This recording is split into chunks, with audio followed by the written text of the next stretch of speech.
todos, cristianos y no cristianos, creyentes y no creyentes, estamos de acuerdo en algo. Estamos de acuerdo y lo oímos en cualquier cuestión de consejería popular o en el radio o cuestiones así.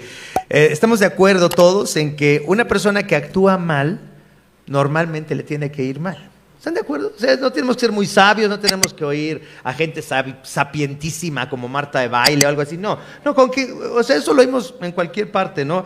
La persona que hace mal sufre consecuencias de su conducta y le va a ir mal.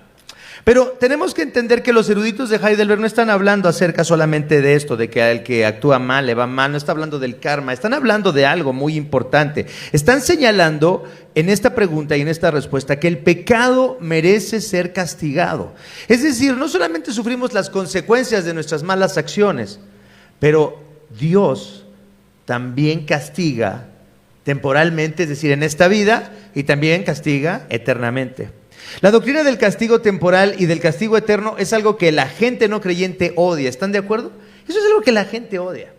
Muchas personas ya no son cristianas o no quieren ser cristianas porque dicen, es que no puedo creer que un Dios de amor castigue. No puedo creer que un Dios de amor pueda enviar a la gente al castigo eterno. No puedo creer eso.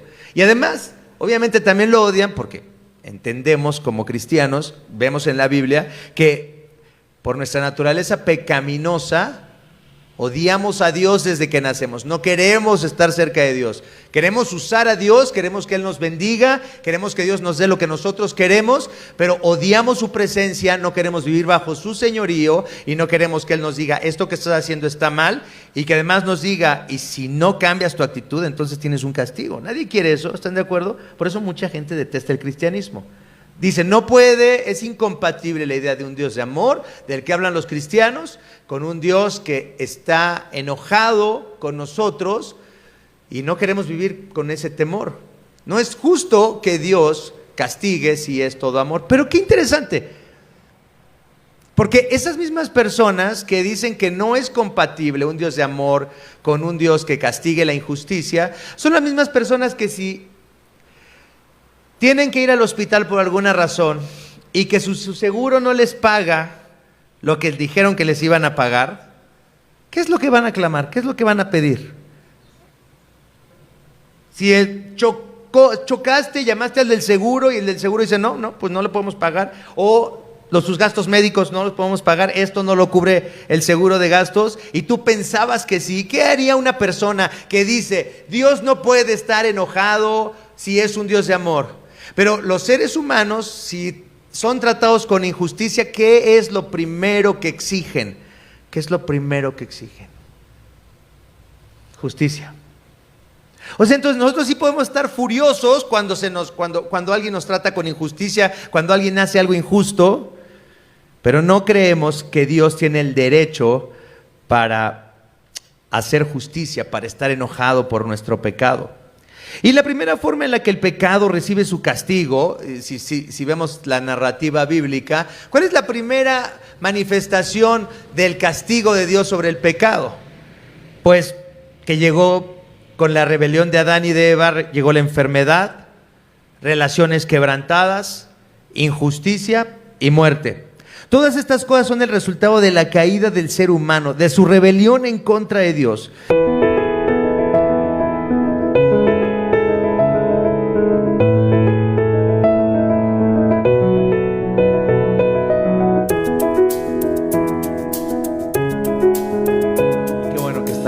Hermanos, vamos a ir entonces al texto de esta mañana que está en Lucas capítulo 16, versículos del 19 al 31. Lucas capítulo 16, de los versículos 19 al 31, y el nombre del sermón es Castigo y Sustitución. Estamos en la serie El Evangelio en el Catecismo de Heidelberg, y dice así esta palabra. Había un hombre rico que se vestía lujosamente y daba espléndidos banquetes todos los días. A la puerta de su casa se tendía un mendigo llamado Lázaro, que estaba cubierto de llagas y que hubiera querido llenarse el estómago con lo que caía de la mesa del rico. Hasta los perros se acercaban y le lamían las llagas. Resulta que murió el mendigo y los ángeles lo llevaron para que estuviera al lado de Abraham. También murió el rico y lo sepultaron. En el infierno, en medio de sus tormentos, el rico levantó los ojos y vio de lejos a Abraham y a Lázaro junto a él. Así que alzó la voz y lo llamó: Padre Abraham, ten compasión de mí, y manda a Lázaro que moje la punta del dedo en agua y me refresque la lengua, porque estoy sufriendo mucho en este fuego. Pero Abraham le respondió: Hijo, recuerda que durante tu vida te fue muy bien, mientras que a Lázaro le fue muy mal. Pero ahora a él le toca recibir consuelo aquí y a ti sufrir terriblemente. Además de eso, hay un gran abismo entre nosotros y ustedes, de modo que los que quieren pasar de aquí para allá no pueden, ni tampoco pueden los de allá para acá. Él respondió: Entonces te ruego, Padre, que mandes a Lázaro a la casa de mi padre, para que advierta a mis 5 hermanos y no vengan ellos también a este lugar de tormento. Pero Abraham le respondió: Ya tienen a Moisés y a los profetas, que les hagan caso a ellos. No les harán caso, padre Abraham, replicó el rico. En cambio, si se les presenta uno de entre los muertos, entonces sí se arrepentirían. Abraham le dijo: Si no le hacen caso a Moisés y a los profetas, tampoco se convencerán, aunque alguien se levante de entre los muertos. Esta es la palabra del Señor. Y ya estamos en el 5.º domingo de nuestro recorrido por el Catecismo de Heidelberg. Estamos ya en esta 5ª lección, este catecismo publicado en 1563. Hemos hablado de cuál es el único consuelo para nosotros en la vida y en la muerte. Hemos hablado acerca del origen del mal en el mundo. Hemos hablado acerca de la ley, para qué nos sirve la ley. La semana pasada nos habló Rodrigo acerca de la doctrina de la representación. Entonces hemos ido avanzando conforme al catecismo, y hoy vamos entonces a la pregunta número 12. Vamos a leer hoy de las preguntas 12 a la 15, y dice así la pregunta 12 del catecismo: Si por el justo juicio de Dios merecemos penas temporales y eternas, ¿no hay alguna posibilidad de liberarnos de esas penas y reconciliarnos con Dios? La respuesta es: Dios quiere que se dé satisfacción a su justicia, por eso es necesario que la satisfagamos eternamente por nosotros mismos o por algún otro. Cuando llegamos a esta parte del catecismo, tenemos que detenernos para reflexionar en el concepto de las penas temporales y de las penas eternas.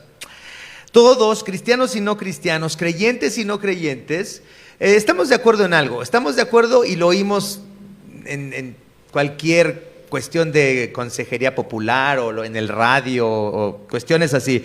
Estamos de acuerdo todos en que una persona que actúa mal, normalmente le tiene que ir mal. ¿Están de acuerdo? O sea, no tenemos que ser muy sabios, no tenemos que oír a gente sapientísima como Marta de Baile o algo así. No, con que, o sea, eso lo oímos en cualquier parte, ¿no? La persona que hace mal sufre consecuencias de su conducta y le va a ir mal.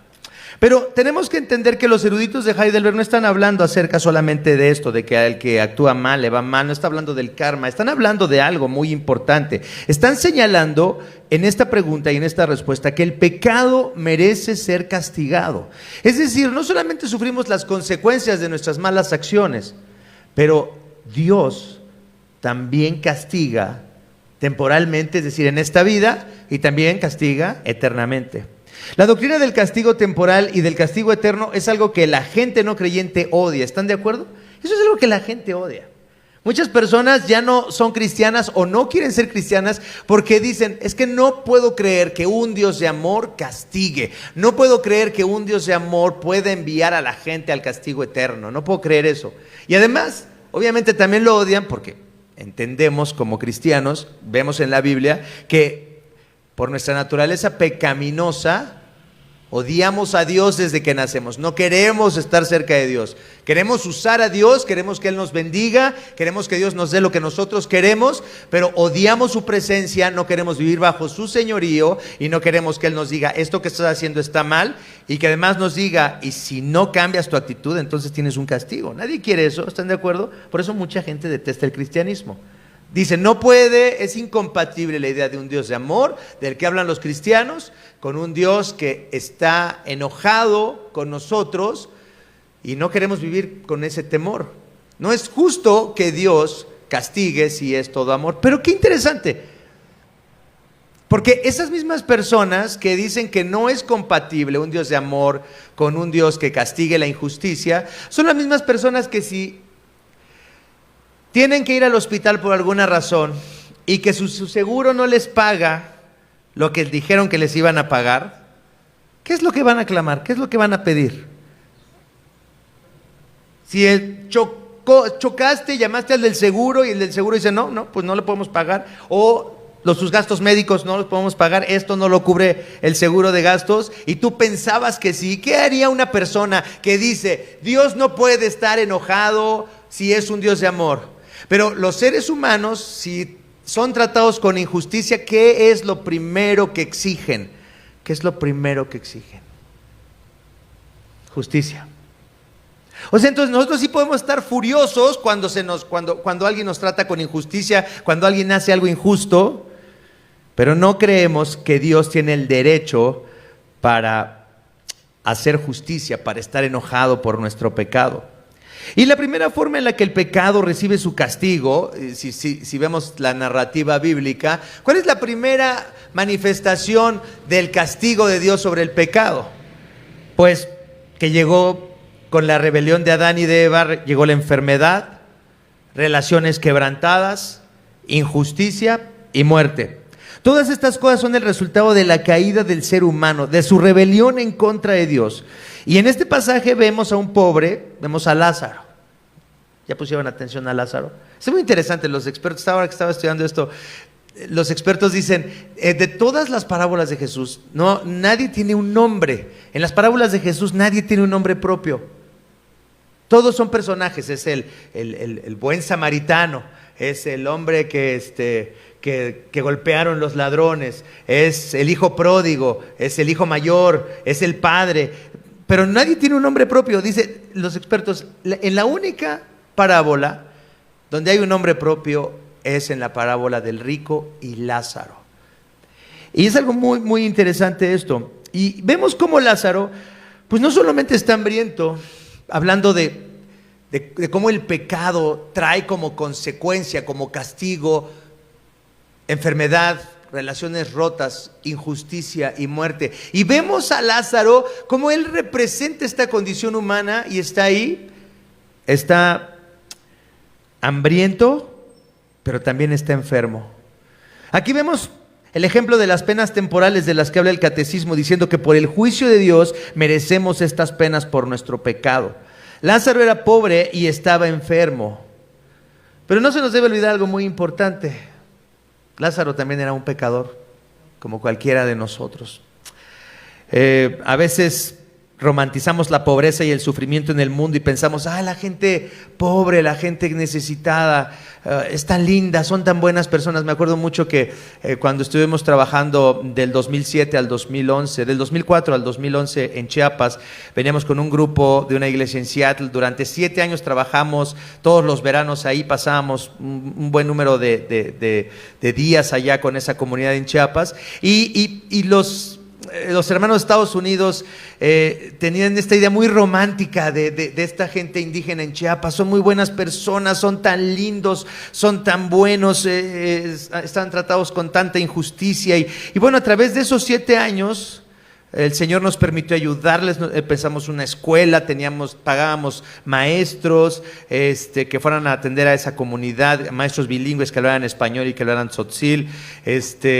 Construimos depósitos de agua para esa comunidad. Entonces, en 7 años ellos fueron avanzando, fueron logrando gestionar sus propias necesidades delante del gobierno. Después rentaron tierras, hicieron sus cultivos. Al final de esos 7 años habían cambiado tanto su condición, estaban mucho mejor que cuando llegamos. Habían construido casas de adobe para las familias, ya no eran casas de madera. Habían logrado superar un nivel de pobreza muy, muy, muy fuerte en el cual los encontramos cuando los conocimos en el 2004. Pero algo muy interesante, en los últimos años, cuando empezaron a tener prosperidad, cuando empezaron a tener el dinero de sus cosechas, cuando tenían sus casas ya con cemento, con adobe, con sus estufas ahorradoras de leña, empezó a pasar algo muy interesante. Empezaron a desintegrarse los matrimonios. Una mujer se fue con otra persona, otro hombre dejó a su familia, empezaron a empezaron a haber pleitos entre ellos. La única iglesia que había en el 2004 se convirtió en otras 2 iglesias más que salieron de ahí. Se dividieron, se pelearon los hermanos que eran cristianos. Y los americanos estaban tan decepcionados de esos hombres, de esas mujeres tan inocentes, de esas personas tan buenas. A veces se nos olvida que aún las personas que sufren mucho, como Lázaro, son personas que están rotas, que son pecadoras, como nosotros. No debemos romantizar eso. Dios ha traído como castigo la muerte, la desintegración, la injusticia, la enfermedad. Y algo interesante es que aunque Dios lo ha traído como una consecuencia del pecado, como un castigo del pecado, como un castigo temporal por el pecado, nosotros como cristianos, Cristo nos manda a que trabajemos ¿por qué? A que trabajemos por la justicia y que aminoremos el sufrimiento de los que esté en nuestra mano, aminorar su sufrimiento. ¿Están de acuerdo? Eso es algo interesante, parece paradójico. Dios dice, este es el castigo por el pecado, pero luego Cristo viene y nos dice, ustedes trabajen por el bien de los que sufren.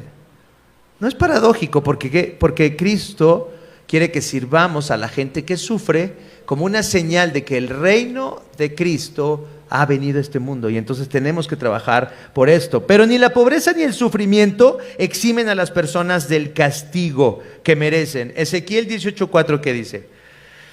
Ezequiel, capítulo 18, verso 4. Leemos que dice, la persona que peque morirá. No dice la persona que peque y sea pobre, no. La persona que peque y sea rica, no. La persona que peque morirá. También Lázaro. Y en la segunda epístola a los Tesalonicenses, capítulo 1, versículo 6, la segunda epístola de Pablo a los Tesalonicenses 1:6, dice, Dios que es justo, pagará con sufrimiento a quienes los hacen sufrir a ustedes. Es decir, Dios dará a cada quien lo que merece. A los que los hacen sufrir a ustedes, también Dios les pagará con sufrimiento. Así que el catecismo nos enseña que nuestro pecado merece un castigo temporal, pero también merece el castigo eterno, como lo vemos en la historia del rico y Lázaro. El rico disfrutó de la vida, pero no tenía una relación con Dios. Fíjense también otra cosa muy interesante de este texto. Los expertos dicen que este hombre rico, por su posición en Israel, por su posición entre los judíos, no podía ser una persona atea. Por su posición privilegiada tenía que ser por lo menos un hombre religioso, un hombre que diera ofrendas, un hombre que orara, un hombre que fuera al templo. Entonces, esto por su posición tan encumbrada. Entonces, este hombre había orado, había seguramente cumplido con reglas religiosas de la ley de Moisés, y también hay un testimonio de su religiosidad. De alguna manera, estando en el infierno, estando en tormentos, puede reconocer a Abraham, sabe que ahí está Abraham. ¿Y cómo se dirige a Abraham? ¿Cómo le llama a Abraham? ¿Cómo le dice? Padre Abraham. Entonces, vemos que es el contexto nos dice que este hombre era un hombre religioso, que había cumplido con los deberes religiosos, pero nunca lo vemos haciendo una referencia a Dios. Nunca lo vemos arrepentido de su pecado. Fíjense lo que dice. ¿Qué es lo que quiere solamente? En realidad el rico sigue esclavo de sí mismo, totalmente ciego, no puede ver su condición miserable, de la que tanto nos ha hablado el catecismo desde que empezamos hace 5 semanas, y no está arrepentido ni de su egoísmo, por ejemplo. ¿Por qué sabemos que era un hombre egoísta? ¿Cómo es descrito? Como un hombre que hacía banquetes, ¿cada cuándo? ¿Cada fin de semana? ¿Cada sábado? ¿Cada domingo?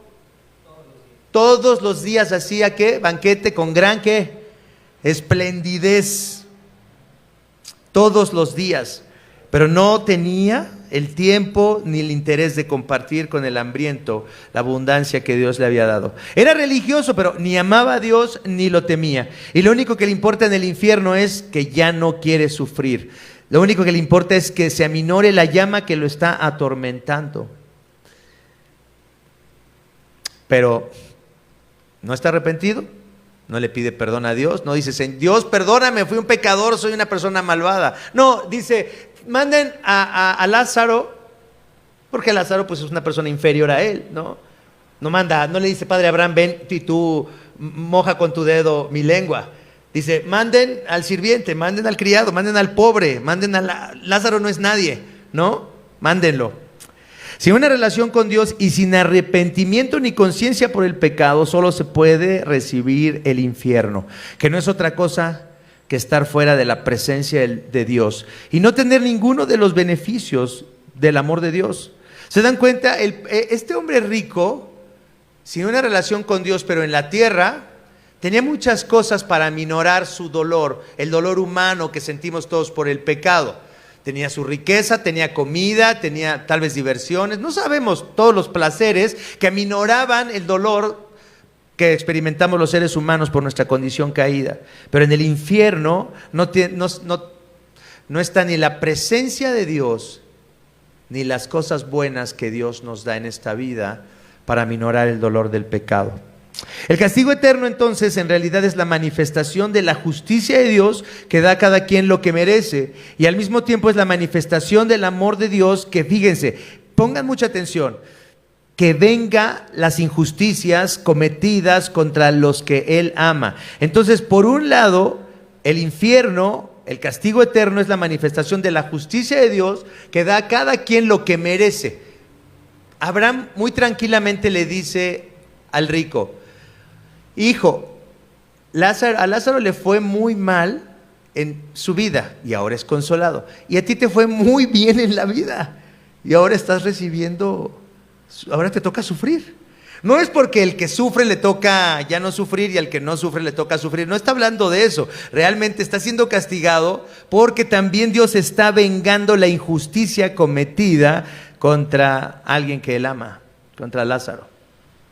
El rico tiene que pagar por la injusticia que cometió. Eso es la justicia de Dios. Está recibiendo solamente lo que merece. Algunas personas piensan que el infierno es el lugar en donde la gente está diciéndole a Dios, Dios, por favor, me arrepiento, sálvame, sácame de aquí. Y que Dios les dice, no, malditos, quédense ahí, ustedes merecen ese fuego. Así nos imaginamos el infierno, ¿no? Como que la gente está diciendo, sácanos de aquí, perdónanos. Y que Dios está diciendo, no, ustedes se quedan ahí. No es así. El rico, al igual que Adán y Eva, y lo platicamos hace 15 días, el rico, exactamente de la misma forma que Adán y Eva salieron del paraíso y no se arrepintieron y nunca le dijeron, Dios, perdónanos, hicimos algo terrible, no nos eches, por favor, danos tu perdón, ten misericordia de nosotros. No, dijimos que Adán y Eva, ¿qué querían? ¿Se acuerdan? Habían pensado muy bien lo que querían. ¿Qué querían Adán y Eva? Querían estar lejos de Dios y el rico, al igual que Adán y Eva, como descendiente de Adán y de Eva, solo quiere mantenerse lejos de Dios. Esta es la idea bíblica del infierno. Es el lugar donde los mismos que están encerrados le han echado llave. Dice C.S. Lewis, el infierno está cerrado por dentro. La gente que está ahí no quiere salir. Y dice la segunda parte de la pregunta 12, ¿no hay alguna posibilidad entonces de liberarnos de esas penas y reconciliarnos con Dios? La respuesta, recuerdo lo que dice la respuesta, Dios quiere que se dé satisfacción a su justicia, por eso es necesario que la satisfagamos eternamente por nosotros mismos o por algún otro. Aquí los autores nos dan dos opciones, o pagas tú y tienes que pagar con la eternidad en el infierno porque eso es lo que merece tu pecado, o puedes dejar que otro pague por ti. Aquí empieza la esperanza de la fe cristiana cuando dicen los teólogos de Heidelberg, o puede ser que algún otro pueda satisfacer la justicia de Dios. Muchas personas dicen que es injusto que un pecado temporal tenga repercusiones eternas. ¿Por qué un pecadillo temporal va a condenarme por el infierno? Va a condenarme, por la eternidad al infierno. La idea es esta. La idea es que pecamos contra un Dios eterno, infinito, contra un Dios de infinita santidad. Ese es el pecado. Entonces, no se trata de que nosotros somos temporales y nuestro pecado parece temporal, pero porque pecamos contra un Dios santo, infinitamente santo, eternamente santo, entonces no podemos evitar que el castigo también sea eterno. Las consecuencias son eternas y la Biblia así lo enseña. Por ejemplo, vamos a ir a Daniel, capítulo 12, versículo 2. He leído muchas veces, bueno, por lo menos les puedo asegurar que en los últimos años he leído 7 veces Daniel y nunca había reparado en este texto. Daniel 12:2. Y dice, y del polvo de la tierra se levantarán las multitudes de los que duermen, algunos de ellos para vivir por siempre, pero otros para quedar en la vergüenza y en la confusión perpetuas. ¿De qué nos está hablando Daniel? Nos está hablando de la resurrección, ¿están de acuerdo? Mateo 18:8. Estamos hablando de las consecuencias eternas, de que el castigo es eterno. Mateo 18:8 dice, si tu mano o tu pie te hace pecar, córtatelo y arrójalo.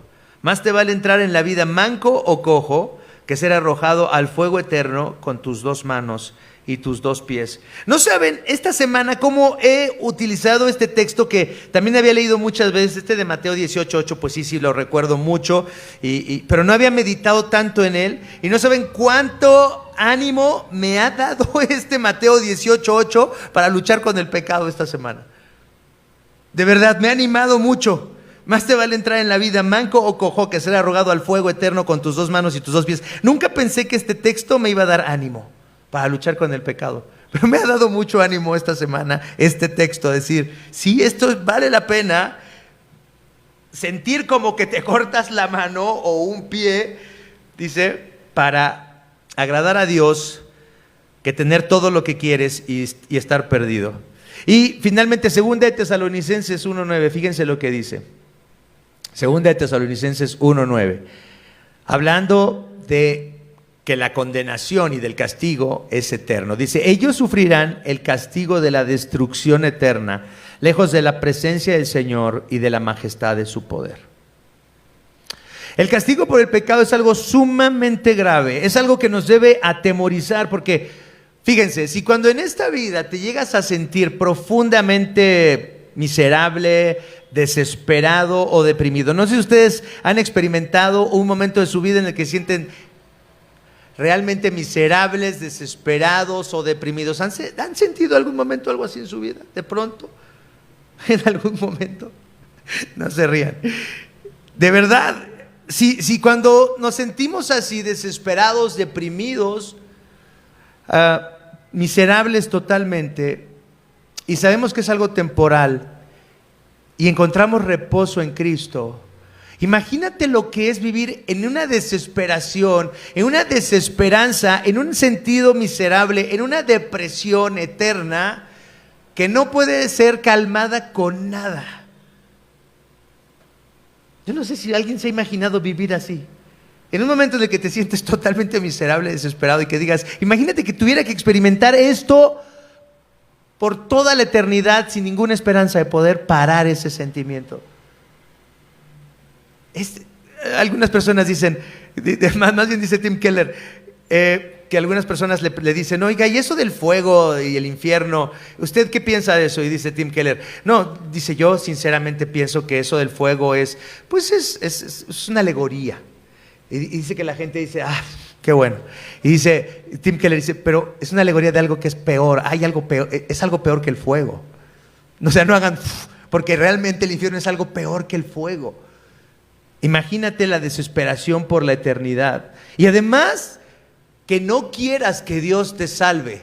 Eso es el infierno. O sea, experimentar la desesperación eternamente y no querer que Dios quite tu dolor. Y no querer que Dios te consuele. Y no querer que Dios te salve. ¿Se dan cuenta lo que es el infierno? Es algo voluntario y es algo horrible. Pero vemos en el catecismo que Dios ha dispuesto que alguien pueda pagar por nosotros si lo queremos, si lo necesitamos. Si por la gracia del Espíritu Santo vemos nuestra miseria y en nuestra desesperación reconocemos que necesitamos que alguien nos salve, entonces ahí se abre la puerta para la salvación, para que Cristo venga y satisfaga la justicia de Dios en nuestro lugar. Dice la pregunta 13. ¿Pero podemos satisfacer la justicia por nosotros mismos? La respuesta es de ninguna manera. Antes, acrecentamos cada día nuestra deuda. Nadie entonces es capaz de satisfacer la justicia de Dios en esta vida y salvarse del pecado. Y lo único que hacemos si no hallamos en Cristo la salvación que se nos ofrece es condenarnos más cada día, es alejarnos de Dios más cada día, es cegarnos cada día más. Fíjense, el hombre rico de la historia que vemos en Lucas 16, como lo dije, no tiene nombre, solamente sabemos que es rico, es lo único que sabemos, esa es su identidad, es rico, no sabemos quién es, ni importa, lo único que sabemos es que es rico, esa es su identidad. No tiene otra cosa más que su riqueza. Su pecado lo ha hecho un ser totalmente ciego a la realidad de su condición, pues aunque esté en el infierno no deja de verse como alguien que debe ser servido. Para el rico, aún en tormentos, su identidad está en quien él cree ser. ¿Te imaginas también? La idea es esta. ¿Qué pasa si no venimos a Cristo? Dicen los teólogos de Heidelberg, lo único que puede pasar con una persona que no está en Cristo, aunque intente portarse bien, aunque haga donaciones a hospitales o sirva comida a los niños pobres o algo, haga cosas que las personas consideran buenas, aunque para Dios pueden ser cosas horribles. Si una persona no viene a Cristo, lo único que acrecienta cada día es su condenación.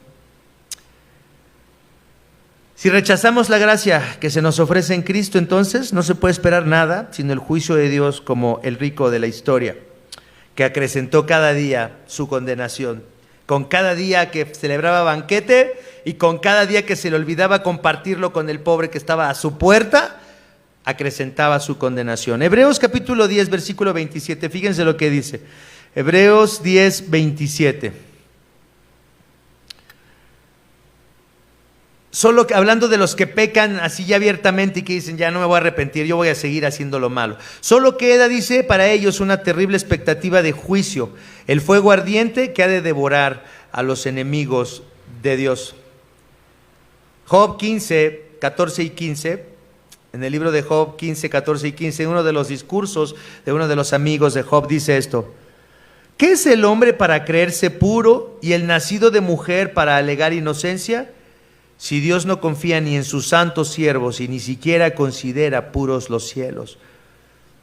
Y el Salmo 130, este clásico del que hemos hablado tantas veces antes del versículo 4, Salmo 130, verso 3, dice, Salmo 130, verso 3, si tú, Señor, tomaras en cuenta los pecados, ¿quién, Señor, sería declarado inocente? Ante esa declaración de nuestra incapacidad de salvarnos a nosotros mismos, el catecismo entonces continúa y nos explica cómo podemos ser salvados. Vamos a la pregunta 14. Dice, ¿se hallará en alguna parte entonces una mera criatura capaz de satisfacer por nosotros la justicia de Dios? La respuesta es no. Primero, porque Dios no quiere castigar en otra criatura la culpa de la cual el hombre es responsable. Segundo, porque una mera criatura es incapaz de soportar la ira eterna de Dios contra el pecado y liberar a otros de ella. Entonces Dios no quiere en una criatura, no quiere que una criatura pague por otra, porque además ni siquiera no puede una criatura satisfacer la ira eterna de Dios. Es lo que nos está diciendo el catecismo. Y ahí está el texto que utilizan los teólogos del catecismo, Hebreos 10, del 1 al 4. Qué precioso esto que vemos. Entonces Dios no quiere utilizar una criatura para pagar por el pecado de otra, y tampoco puede, porque es una criatura, no puede soportar la ira eterna de Dios. Pero vean qué precioso y qué claro lo dice Hebreos 10, del 1 al 4. Dice, la ley es solo una sombra de los bienes venideros y no la presencia misma de esas realidades. Por eso nunca puede, mediante los mismos sacrificios que se ofrecen sin cesar año tras año, hacer perfectos a los que adoran. Es decir, los que vienen en adoración al templo, los que ofrecían sus sacrificios, dice, no pueden ser perfeccionados, no pueden ser hechos perfectos. De otra manera, dice el versículo 2, no habrían dejado ya de hacerse sacrificios. Es decir, si al ofrecer a un macho cabrío, si al ofrecer a una oveja o a un becerro, si al ofrecer la sangre de estos animales fueras hecho perfecto, entonces ya hubieran dejado de ofrecer esos sacrificios. Dice, pues los que rinden culto, purificados de una vez por todas, ya no se habrían sentido culpables de pecado. Pero esos sacrificios son un recordatorio anual de los pecados. O sea, ¿para qué sirven? Sirven solamente para recordar que sigues en tu pecado, para recordar que sigues en rebelión en contra de Dios, para recordarte que estás condenado por esa ley y que necesitas que alguien más te salve, que alguien más tome tu lugar. Dice, ya que es imposible que la sangre de los toros y de los machos cabríos quite los pecados. Esos sacrificios entonces en realidad son lo que dice ahí el texto, una sombra de lo que otro tendría que venir a hacer para que los que adoran a Dios ya no se sientan culpables del pecado. Pero no puede ser una criatura no puede soportar la ira eterna de Dios. Entonces, dice la pregunta 15, ¿qué mediador y redentor debemos buscar? Dice la respuesta, uno que sea verdadero hombre y perfectamente justo, que sea más poderoso que todas las criaturas, es decir, que sea al mismo tiempo verdadero Dios. Uno que sea verdadero hombre y perfectamente justo, y que sea más poderoso que todas las criaturas, es decir, que al mismo tiempo sea verdadero Dios. El problema entonces es que nuestro pecado solo puede resolverse por un hombre que sea justo, pero un hombre que no sea solamente una criatura, sino un hombre que sea Dios para que pueda satisfacer la ira eterna de Dios. Esa es la doctrina de la sustitución. Solo Cristo, como lo vimos la semana pasada con Rodrigo, que nos explicó muy bien la doctrina de la representación, puede representarnos perfectamente delante del Padre, porque Él es verdadero Dios y verdadero hombre. Hay un credo que se conoce como el credo de Atanasio, en donde Atanasio, padre de la iglesia, y los expertos dicen que ni siquiera realmente hay evidencia de que él haya escrito este credo, pero hay una declaración doctrinal en la época de Atanasio en la que se reafirman las doctrinas del concilio de Nicea, del credo de Nicea, y fíjense qué precioso, cómo explica Atanasio la persona de Cristo. Pongan mucha atención. Dice, Cristo es Dios, engendrado de la sustancia del Padre antes de los siglos, y es hombre de la sustancia de su madre, nacido en el mundo, perfecto Dios y perfecto hombre, subsistente de alma racional, pero también de carne humana, igual al Padre en cuanto a su divinidad. Fíjense qué precioso, qué forma de decirlo, las palabras, igual al Padre en cuanto a su divinidad, y menor que el Padre en cuanto a su humanidad. Mas aún cuando es Dios y hombre, pongan mucha atención, aquí viene el secreto, no son dos, sino uno solo, Cristo. Mas aún cuando es Dios y hombre, no son dos, sino uno solo, Cristo. El juicio y el castigo, la ira de Dios y el infierno son realidades que pesan sobre los seres humanos pecadores. Pero Dios en su misericordia ha provisto un Salvador que sabe lo que queremos, sabe lo que amamos, sabe que no podemos corresponder a su amor como Él merece, y viéndonos así en nuestra miseria y rebelión en su contra, decidió salvarnos, intercambiando a su Hijo perfecto por nosotros. El único hombre justo que ha existido fue dejado morir en la cruz, fue abandonado, recibió la ira eterna de Dios y sufrió el infierno al recibir la ira eterna de Dios. Entonces, para las personas que piensan que Dios es injusto por condenar a alguien al infierno, queremos decirles que puedes arrepentirte y puedes venir a Cristo y puedes ser perdonado. No tienes que sufrir el infierno, porque Dios ha provisto a alguien que pague por ti y por mí. Esa es la fe cristiana. De ahí parte nuestra experiencia con Dios, de ahí parte nuestra reconciliación con nuestro Padre, de ahí parte la vida eterna y abundante que Cristo nos ha traído. Quiero terminar con este texto de Hebreos capítulo 2, versículo 14 al 18, hablando de esta provisión maravillosa del Dios hombre, de Cristo, verdadero Dios y verdadero hombre. Dice Hebreos 2, del 14 al 18. Por tanto, ya que ellos son de carne y hueso, ¿quiénes? Nosotros, los seres humanos pecadores, malos, en rebeldía, miserables, adictos a este mundo.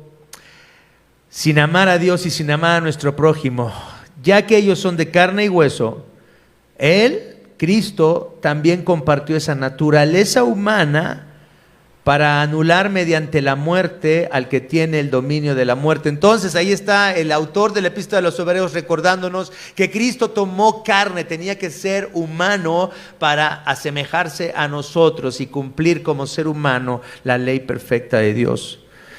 Y dice que venció al que tiene el dominio de la muerte, es decir, al diablo.